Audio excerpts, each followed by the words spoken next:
আজ হলো mother's day, আর মাম্মাম সকাল থেকে খুব উসকুস উসকুস করছিল একটু বাইরে বেরোনোর জন্য। আমি তো বুঝতেই পারছিলাম ও কেন বাইরে বেরোতে চাইছে।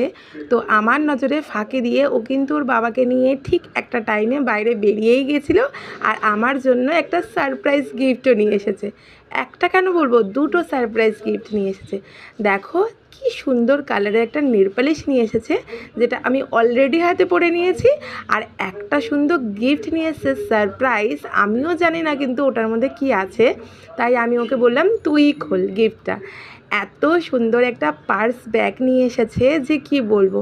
সত্যি ও এখন বড় হয়ে গেছে, আমার কোনটা পছন্দের কোনটা অপছন্দের সেটাও বুঝতে শিখে গেছে। তার জন্য তো মার জন্য লুকিয়ে লুকিয়ে তার পছন্দেরই একটা পার্স ব্যাগ আমাকে গিফট করলো। Thank you thank you thank you so much মাম্মাম, আমাকে এত সুন্দর একটা মুহূর্ত গিফট করার জন্য।